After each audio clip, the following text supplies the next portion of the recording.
আসসালামু আলাইকুম। আজকের ভিডিওটা হচ্ছে মাইক্রোসফট ওয়ার্ড টিউটোরিয়ালের পার্ট 2 অর্থাৎ ইনসার্ট ট্যাব।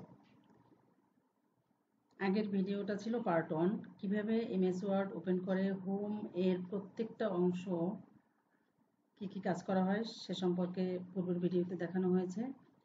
আর যারা এখনো না দেখেছেন তারা অবশ্যই পূর্বের ভিডিওটা দেখে আজকের ভিডিওটা দেখে নেবেন।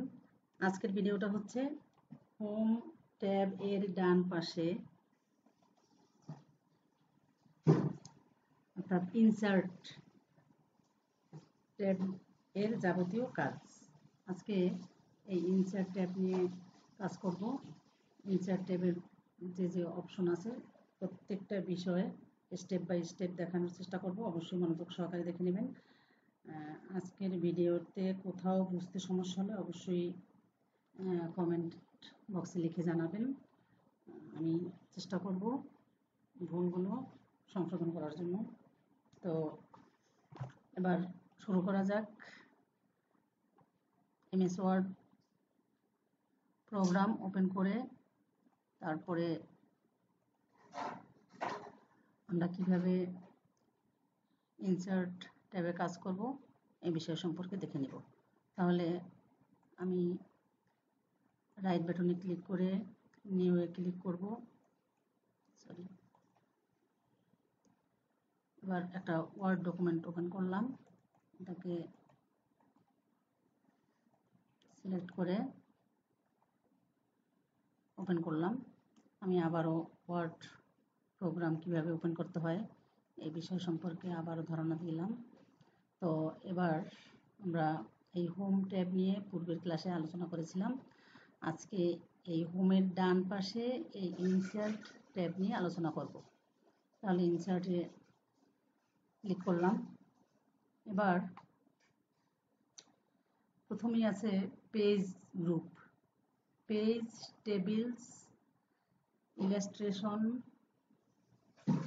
তো পেজ গ্রুপের মধ্যে আছে cover page, blank page, page break. তো কভার পেজের কাজ কি দেখে নেব। কভার পেজের কাজ হচ্ছে আমরা যদি কোনো অ্যাসাইনমেন্ট লিখে জমা দেই সেক্ষেত্রে আমাদের অবশ্যই একটা কভার পেজ করতে হয়, কভার পেজ সুন্দর করে লিখে দিতে হয়। তো আমরা এখান থেকে যে কোনো টেমপ্লেট নিয়ে আমরা কভার পেজের ডিজাইন করে দিতে পারি। তো আমি যে কোনো একটা নিয়ে এখান থেকে নিলাম এই একটা।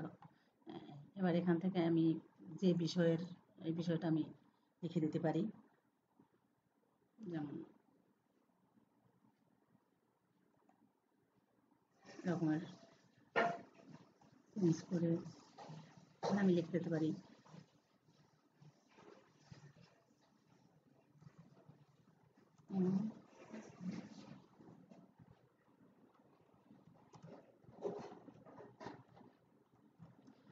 এভাবে আমরা লিখে দিতে পারি। এবং এখানে যদি কোনো লেখার প্রয়োজন হয় কিছু, যে কী বিষয় নিয়ে আমি কাজ করব এই বিষয়গুলো আমরা এখানে লিখে দিয়ে এরকম একটা কভার পেজ করে নিতে পারি। এখান থেকে আমরা ডেট দিতে পারি, ডেটের এই অপশন আছে, এখান থেকে আজকে এই ডেটটা দিয়ে দিতে পারি। তারপর কোম্পানি নেম, কোম্পানি অ্যাড্রেস, এভাবে আমরা লিখে একটা কভার পেজ তৈরি করতে পারি। এই ছিল আমার কভার পেজের কাজ। এবার page, blank page. Blank page যে একটা ফাঁকা পেজে কাজ করার জন্য আমরা একটা ব্ল্যাঙ্ক পেজ নিয়ে আসতে পারি। আর পেজ ব্রেক হচ্ছে একটা পেজ ভাঙা। এরপর আসা যাক টেবিলের কাজ। তারপরের অপশন হচ্ছে টেবিলের আমরা একটা টেবিল ড্র করব। এখানে আমরা একটা টেবিল ড্র করব। টেবিলে ক্লিক করি, এখান থেকে আমরা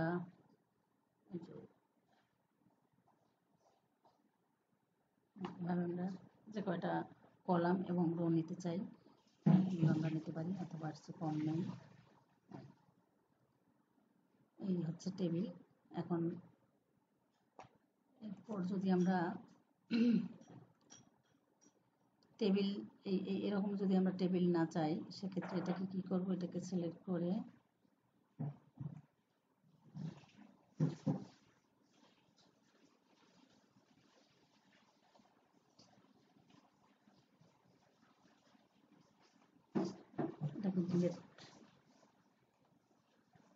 ডিলেট টেবিল করে দেই।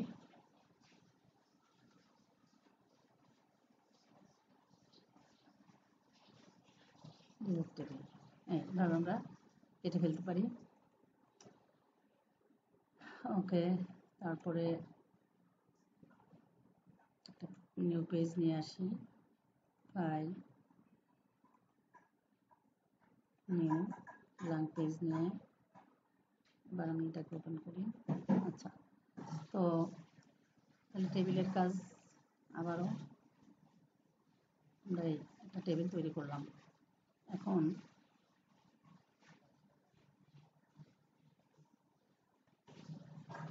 এই হলো, এবার চাচ্ছি যে আমার নির্দিষ্ট একটু কার্সরটা নিচে নিয়ে দেখি। আমি যা চাই যদি মানে অসংখ্য কলাম এবং রো, যেমন আমার 10টা কলাম লাগবে, তাহলে আমি এখানে লিখে দিতে পারি, অথবা এরকম এখান থেকে আমি বাড়িয়ে নিতে পারি, উপরে বাড়ি নিচে কমে। আবার রোর সংখ্যা যদি এখানে লিখে দিই, যেমন 20টা রো লাগবে আমার, সেক্ষেত্রে আমি এরকমের ইনসার্ট টেবিলে ক্লিক করে লিখে দিয়ে তারপর এরকমের ড্র করে নিতে পারি। তো আমি দুইভাবেই কাজটা দেখলাম। এবার যদি চাই যে এখান থেকে আমরা আরও একটা কলাম লিখে দিতে চাই, সেক্ষেত্রে আমরা ড্র টেবিলে ক্লিক করব। ড্র টেবিলে ক্লিক করলে এরকম একটা পেনের মতো যখন আসবে, তখন আমরা এখান থেকে আবার একটা কলাম অঙ্কন করে দিতে পারি, যেমন এখান থেকে এভাবে আমরা এঁকে নিতে পারি। এই হচ্ছে ড্র টেবিলের কাজ। আবার অনেক সময় দেখা যাচ্ছে যে আমি এভাবে না এঁকে আঁকা ভুল হয়ে গেছে, সেক্ষেত্রে আমার মুছতে হবে। সেক্ষেত্রে আমি ইরেজারে ক্লিক করে এখান থেকে আবার মুছে ফেলতে পারি। আমার যতগুলো দেবো সবই মুছে গেল। ওকে, এইভাবে আমার যদি প্রয়োজন মনে করি যে আমি এটা রাখবো না, সেক্ষেত্রে আমি মুছে ফেলতে পারি। আবার এটা রাখবো না, আবার মুছতে পারি।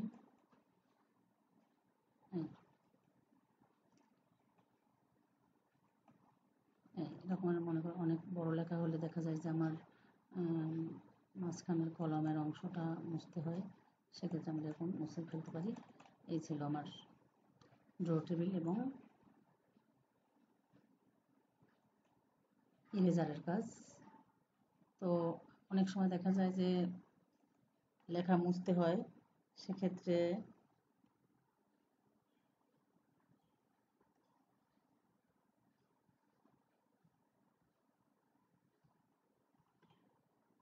আমাকে কি করতে হয় যে একটা কলামকে আমরা সিলেক্ট করব। যেমন যদি আমি বাড়াতে চাই 2 এবং 3-এর মাঝখানে, তাহলে ইনসার্টে ক্লিক করব। ইনসার্টে ক্লিক করার পর রাইট, আমি ডান দিকে, অর্থাৎ যে কলামটা আমি সিলেক্ট করব তার ডান পাশে কোনো কলাম আনতে চাইলে আমরা এরকমের ইনসার্ট কলামে ক্লিক করলে আমার কলাম যোগ হবে। আবার যদি আমি এটাকে মুছে ফেলতে চাই, ঠিক একই সিস্টেমে ডিলেটে ক্লিক করব, তারপরে কলাম, ডিলেট কলাম, মুছে ফেললাম। এরকমের আমরা একটা কলাম আনতেও পারি, আবার যদি প্রয়োজন হয় যে মুছে ফেলবো, তাহলে মুছে ফেলতে পারি। তো এই গেল আমার কলামের কাজ। আচ্ছা, তারপরে পিকচারের কাজ।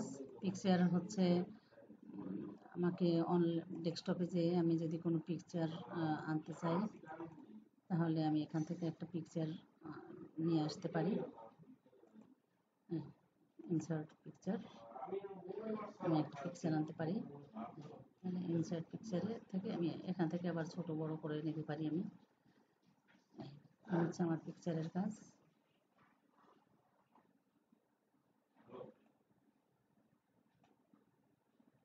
আমি কিন্তু টেবিলেও একটা পিকচার, আমরা যখন রেজিস্ট্রেশন করি তখন কিন্তু একটা টেবিল পিকচার যুক্ত করে দিতে হয়। এই জন্য আমরা একটা টেবিলে পিকচার দিতে পারি। আচ্ছা, এরপর হচ্ছে আমার আমার যদি গ্যালারির পিকচার আনতে হয়, তাহলে ইনসার্টে যেয়ে কীভাবে পিকচার থেকে ছবি আনতে হয় সেটা দেখলাম। এবার অনলাইন পিকচার কীভাবে আমরা যদি সরাসরি কোনো গ্যালারিতে পিকচার না থাকে সেক্ষেত্রে আমরা অনলাইন থেকে একটা পিকচার এখানে যুক্ত করতে পারি। যেমন আমরা তাজমহলের ছবি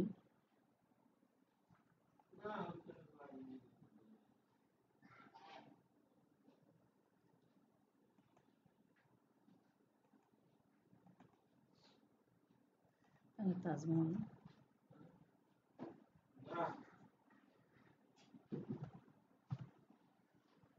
তাহলে আমরা সার্চ বারে তাজমহল লিখে দিলে তাজমহলের বিভিন্ন ছবি শো করবে। এখান থেকে যে ছবিটাকে আমি চুজ করব সেটাকে ইনসার্ট করে সিলেক্ট করে ইনসার্ট করতে পারি আমি। আচ্ছা, আমার তাজমহলের ছবি ওপেন হলো। এবার যদি আমি চাই যে এটাকে আবার ছোট করব, ঠিক একই সিস্টেমে আমরা এটাকে ছোট করতে পারি, বড় করতে পারি। এভাবে আমরা অনলাইন থেকে সরাসরি পিকচার আনতে পারি। এবার শেপের কাজ, তাহলে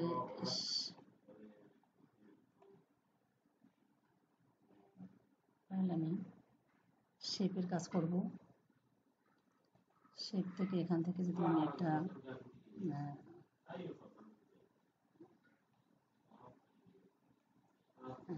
এরকম একটা শেপ নিলাম,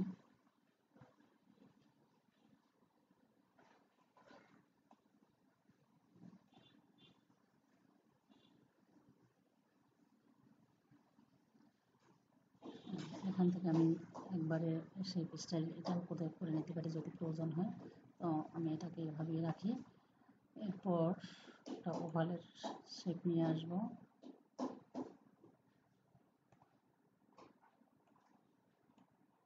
এরপর একটা লাইন ক্রিয়েট করব।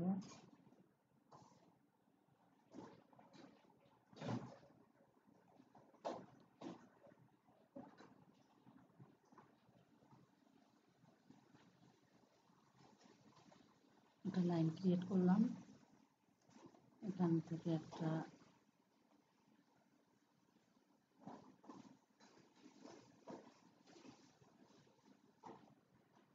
আচ্ছা, এবার আমি কালার চেঞ্জ করব।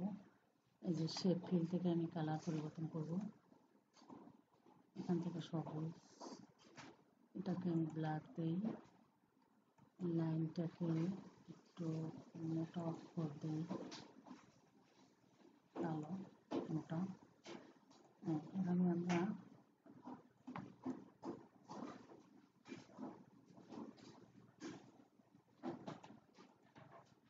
আচ্ছা,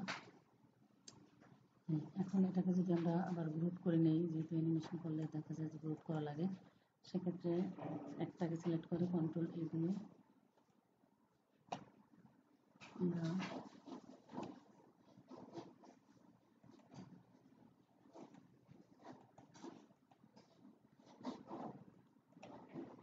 এভাবে আমরা আবার এখান থেকে যদি আমরা কিছু লিখতে চাই সেক্ষেত্রে আমরা টেক্সট বক্স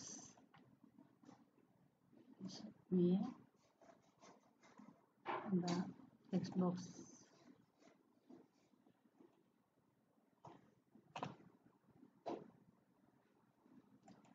বক্স দিয়ে আমরা লিখতে পারি। এখানে কিছু এখানে লিখে তো ভালো লাগতেছে না, আমি মুছে দেব। এরপরে স্মার্ট আর্টের কাজ। স্মার্ট আর্ট কি? স্মার্ট আর্ট যে আমরা যে কোনো লেখাকে বিভিন্ন আকৃতি দেওয়ার ক্ষেত্রে আমরা স্মার্ট আর্ট ব্যবহার করে থাকি। এখান থেকে আমরা যে কোনো স্মার্ট আর্ট নিয়ে নিতে পারি, অসংখ্য ডিজাইন আছে। আমরা বিভিন্ন ক্ষেত্রে বিভিন্ন স্মার্ট আর্ট ইউজ করি। যেমন এটাকে যদি আমি নেই, সেক্ষেত্রে এটাকে আমরা এখন এখান থেকে এটা যেমন টেন্স লিখব, তারপর এটাকে আমরা প্রেজেন্ট দিই, প্রেজেন্ট পাস্ট, টেক্সটগুলোকে মুছে দিয়ে past, future,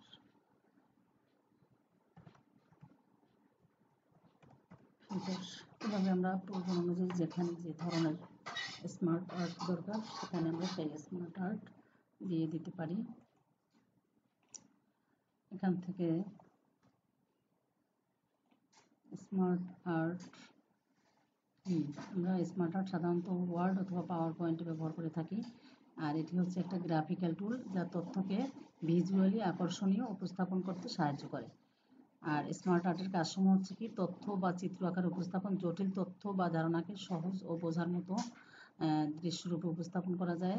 প্রক্রিয়া বা ধাপ দেখানো, কোনো কাজ বা পদ্ধতির ধাপগুলো স্টেপ বাই স্টেপ দেখাতে সহযোগিতা করে।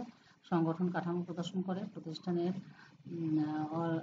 অর্গানোগ্রাম বা হায়ারার্কি দেখানোর জন্য ব্যবহৃত হয়। আর তুলনা বা সম্পর্ক বোঝানোর ক্ষেত্রে এবং চক্র বা ঘূর্ণন প্রদর্শনের ক্ষেত্রে আমরা স্মার্ট আর্ট ব্যবহার করে থাকি। সহজেই ডিজাইন ও রং প্রয়োগ করা যায় এই স্মার্ট আর্টে। তো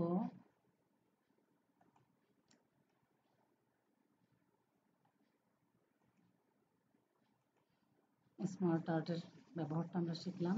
এবার ইনসার্ট স্মার্ট আর্ট, এবার চার্টের কাজ। চার্ট হচ্ছে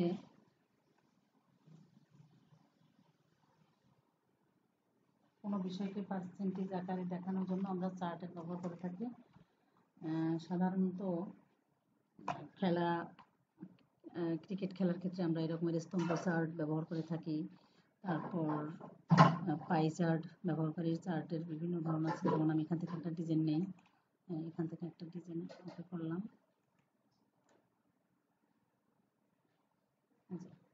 এই যে আমি একটা এখান থেকে ডিজাইন ওকে করলাম চার্টের কাজ করার জন্য। তাহলে ক্যাটাগরি 1, ক্যাটাগরি 2 এবং ক্যাটাগরি 3। এখন আমি ক্যাটাগরি 1 এর পরিবর্তে এখানে বাংলা লিখব।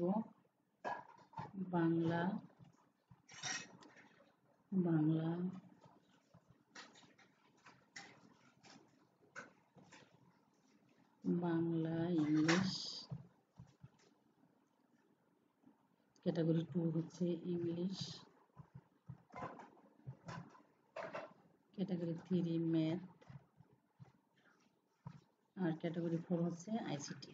আমি যদি চাই যে এখান থেকে কিছু মুছে ফেলবো তাও মুছতে পারি, এবং আমি যদি চাই কোনো যোগ করবো তাও যোগ করে দিতে পারি। আমি যদি এখানে সংখ্যাটাকে বাড়াই দিই,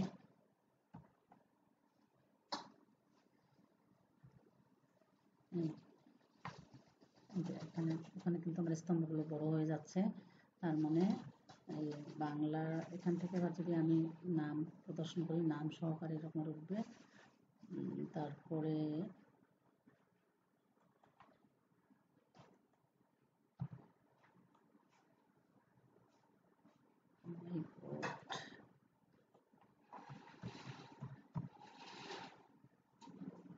ছিল ম্যাথ, আমি নাম মুছে লিখে দিয়েছি। আচ্ছা, তারপর এখানে একটা সংখ্যা দিই।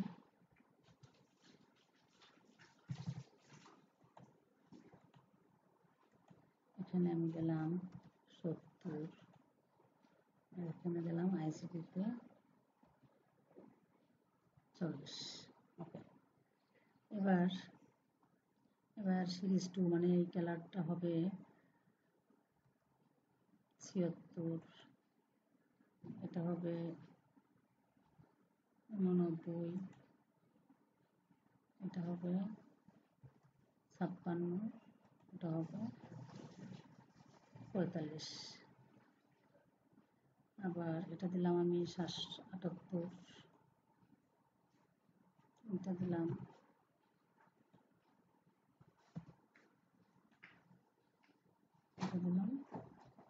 50। তাহলে এইভাবে আমরা চার্ট আকারে এটা শো করতে পারি। চার্ট আকারে আমরা এভাবে এই হচ্ছে আমার চার্ট।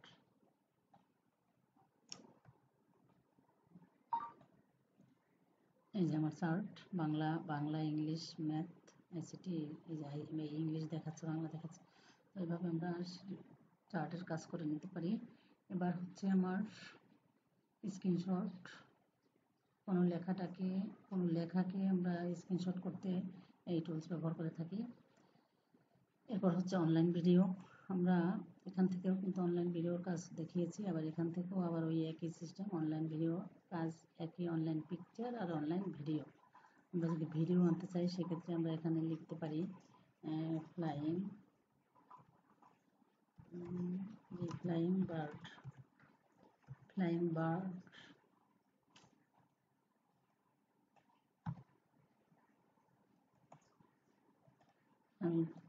ফ্লাইং বার্ড,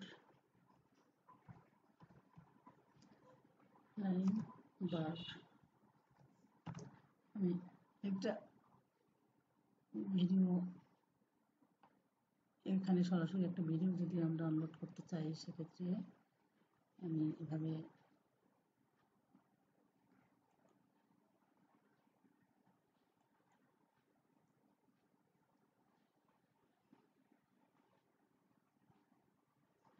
আসতে, নেটের প্রবলেমের কারণে আসতে লেট করতেছে। ফ্লাইং বার্ড,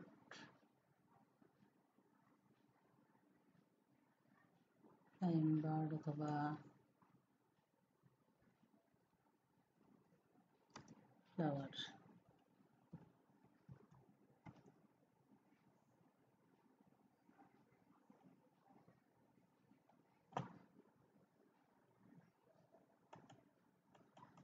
ভিডিওটা আশা করতেছেন, আমি একটু আগেও একটা ভিডিও এখান থেকে আমি ইনসার্ট করে দেখেছিলাম। তো যাই হোক, এভাবে নেটের প্রবলেম না হলে যদি আসতো, নেটে কোনো প্রবলেম। আবার আর একবার দেখি।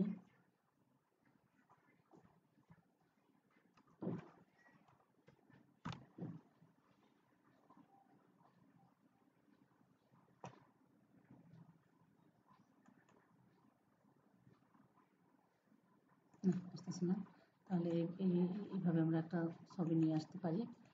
এবার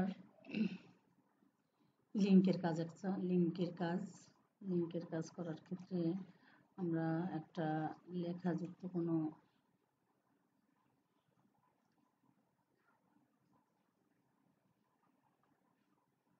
লিঙ্কের তিনটে অংশ আছে, যেমন হাইপার লিঙ্ক, বুকমার্ক এবং ক্রস রেফারেন্স। এই লিঙ্ক ক্যাটাগরির মধ্যে আমরা তিনটে ক্যাটাগরি দেখতে পাই। তো প্রথমটা হচ্ছে হাইপার লিঙ্ক।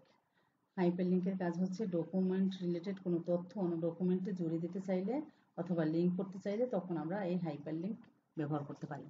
যেমন আমি এখানে একটা হাইপার লিঙ্কের কাজ করব। এই যে হাইপার লিঙ্ক কাকে বলে? হাইপার লিঙ্ক হলো একটা ক্লিকযোগ্য লিঙ্ক বা সংযোগ, যা আপনাকে এক ওয়েব পেজ থেকে আরেকটা ওয়েব পেজ, একই পেজের ভিন্ন অংশে অথবা অন্য কোনো অনলাইন বা অফলাইন ডকুমেন্টে নিয়ে যেতে সাহায্য করে। হাইপার লিঙ্কের বৈশিষ্ট্য: এটি সাধারণত নীল রঙের আন্ডারলাইন লেখা হয়। এতে ক্লিক করলে একটা নতুন পেজ বা ডকুমেন্ট খোলা যায়। ওয়েবসাইট, ইমেল, ছবি, টেক্সট বা বাটনের মধ্যেও হাইপারলিঙ্ক দেখা যায়। আচ্ছা, তো হাইপারলিঙ্ক কোথায় ব্যবহার হয়? হ্যাঁ, ওয়েবসাইটে বিভিন্ন পেজের সংযোগ দিতে হয়। সংযোগ দিতে আমরা হাইপারলিঙ্ক ব্যবহার করি। ডকুমেন্টের তথ্যসূত্র বা রেফারেন্স দিতে ব্যবহার করি। ইমেইলে দ্রুত যোগাযোগের জন্য এবং প্রেজেন্টেশন ও রিপোর্টের সম্পূরক তথ্য দিতে আমরা এই হাইপারলিঙ্ক ব্যবহার করে থাকি। আমি হাইপারলিঙ্কের ব্যবহারটা এখন দেখাবো। বুকমার্কের মূল কাজ হলো কোনো গুরুত্বপূর্ণ প্রিয় ওয়েব পেজ বা তথ্য পৃষ্ঠাকে পরে সহজে খুঁজে পাওয়া বা পুনরায় ভিজিট করার জন্য সংরক্ষণ করা। বুকমার্কের কাজসমূহ: গুরুত্বপূর্ণ ওয়েবসাইট সংরক্ষণ। যেসব ওয়েবসাইটে আপনি বারবার যান, যেমন ইমেল, নিউজ, শিক্ষা সংক্রান্ত পোর্টাল, সেগুলো বুকমার্ক করলে সহজে পাওয়া যায়। সময় সাশ্রয় হয়। ওয়েবসাইটের ঠিকানা বারবার টাইপ না করে সরাসরি ক্লিক করে খুলতে পারা যায়। পাঠ বা গবেষণায় সহায়তা করে। বিভিন্ন ক্যাটাগরি বা ফোল্ডারে সাজানো, সিঙ্ক করে রাখা যদি লগ ইন করা থাকে। এই হচ্ছে আমার বুকমার্কের কাজ। তো আমি একটা লেখায় বুকমার্ক করতে চাই, যেমন ডকুমেন্ট। এই ডকুমেন্টটাকে আমি হাইপার লিঙ্ক করতে চাই, তাহলে এটাকে আগে সিলেক্ট করব। এবার হাইপার লিঙ্ক আমি কিন্তু কাজটা দেখিয়ে দিচ্ছি। এবার আমি চাচ্ছি এখান থেকে এখানে আর একটা এই এই এই এই ফোল্ডারটা আমি ওখানে হাইপার লিঙ্ক করে দিতে চাই। এই যে হাইপার লিঙ্ক করে দিলাম। এই হচ্ছে। তাহলে এই যে হাইপারলিঙ্ক করার একটা ইয়া দেখলাম কি আমরা, এটি সাধারণত নীল রঙের আন্ডারলাইন লেখা হয়। তাহলে কিন্তু নীল রঙের আন্ডারলাইনে হয়ে গেছে। এবার আমি কন্ট্রোল চেপে ধরে এখানে ক্লিক করে, যে আমার হাতের মতো অংশ কিন্তু আসছে। ওই লেখাটার কাছে কার্সর নিলেই মাউস পয়েন্টার এরকম হাতের মতো অংশ দেখা যাবে। কখন আসবে? এই আমি যখন কন্ট্রোল চেপে ধরে এখানে ক্লিক করব, তাহলে আমার এই যে আমি যেটাকে হাইপারলিঙ্ক করে দিয়েছি সেটা কিন্তু ওপেন হয়ে গেছে। আমি এই ক্যানভার এই ব্যানার কয়টা আমি দেখতে চেয়েছিলাম, যে এখানে আমি এখান থেকে একটা ব্যানার নিয়ে যাব, কিন্তু আমাকে এখানে শো করছে। তো এভাবে আমরা যে এটাকে আমি নিয়ে যাই। ওকে, তো এই হচ্ছে আমার হাইপারলিঙ্কের কাজ। কন্ট্রোল চেপে ধরলে এটা হাতের মতো চিহ্ন আসে। তো নিশ্চয়ই হাইপারলিঙ্কের কাজ বোঝা হলো। এবার আসা যাক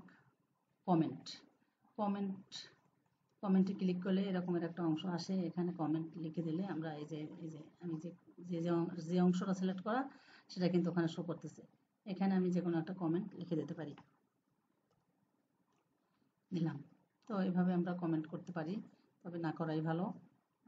কমেন্ট করলে দেখা যায় যে প্রিন্ট করার সময় আমার এখান থেকে এটা প্রিন্ট করতে সমস্যা হয়। তো এই কারণে কমেন্ট না করাই ভালো। এবার হেডার ফুটারের কাজ হচ্ছে এই যে তিনটে ব্ল্যাঙ্ক, এটা হচ্ছে ব্ল্যাঙ্ক। আমি এখান থেকে হেডার করলাম, এখান থেকে লিখলাম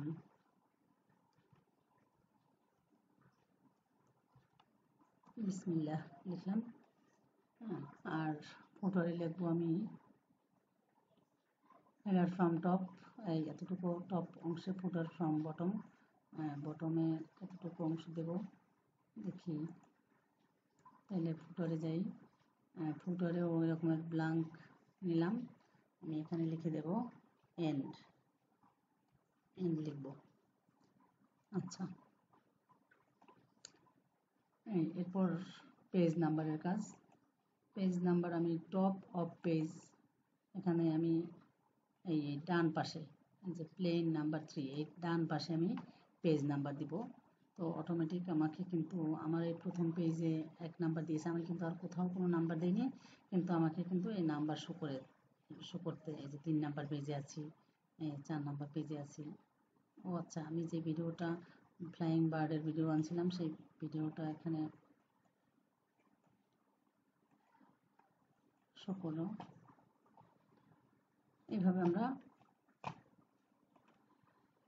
এবার পেজ নাম্বার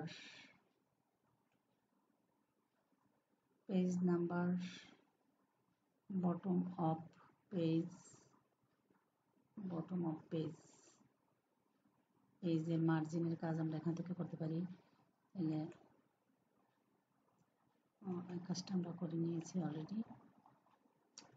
এবার আমরা ইনসার্ট টেক্সট বক্সের কাজ দেখেছি, ওয়ার্ড আর্ট। তাহলে আমি একটা লেখাটাকে আমি সিলেক্ট করি, যেমন এই হাইপারলিঙ্কের বৈশিষ্ট্য, এটাকে আমি ওয়ার্ড আর্ট এই ডিজাইনটা করতে চাই। যে আমার হাইপারলিঙ্কের বৈশিষ্ট্য, এটাকে ওয়ার্ড আর্ট হলো। আবার এখান থেকে ডেট অ্যান্ড টাইম, আমি এখান থেকে যদি চাই যে ডেট অ্যান্ড টাইম সিলেক্ট করবো, যেহেতু আজকে যে ফ্রাইডে, এই যে আমি ডেট অ্যান্ড টাইম সিলেক্ট করে দিলাম। মানে এটা হচ্ছে একটা আপডেট ভার্সন। আমি আজকে ফ্রাইডে জুন এই তারিখে এইটা করেছি। Auto date and time set করে দেওয়ার কারণে এটা কিন্তু আমার সময় এবং ডেট অটো আপডেট হবে। তো এই হচ্ছে একটা সুবিধা, এভাবে আমরা করে নিতে পারি। আর হচ্ছে অবজেক্টের কাজ, এখান থেকে আমরা এই যে পিডিএফকে ডকুমেন্টকে পিডিএফ এই অবজেক্টে যে টেক্সট ফ্রম ফাইলে যে আমরা এই কাজটা করে নিতে পারি। আর হচ্ছে ইকুয়েশনের কিছু কাজ। এই যে আমরা গণিতের ক্ষেত্রে আমরা এই ইকুয়েশনের কাজগুলো করে নিই। এখান থেকে আমরা সূত্র লেখা বা কোনো উচ্চতর গণিতের কোনো কাজ করতে পারি। এবার হচ্ছে সিম্বল। এখান থেকে আমরা সিম্বল, যদি এই সিম্বলগুলো আমাদের চয়েস না হয় সেক্ষেত্রে আমরা মোর সিম্বলে যেয়ে এখান থেকে যে কোনো সিম্বল চুজ করে নিতে পারি। তো এই ছিল আমার পার্সেন্টেজ বা আমি এখান থেকে যে ধরনের সিম্বল চাই আমি এখান থেকে সেই সিম্বলই নিয়ে নিতে পারি।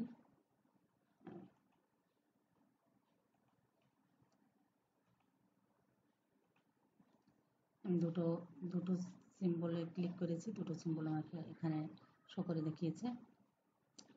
তো এই ছিল আমার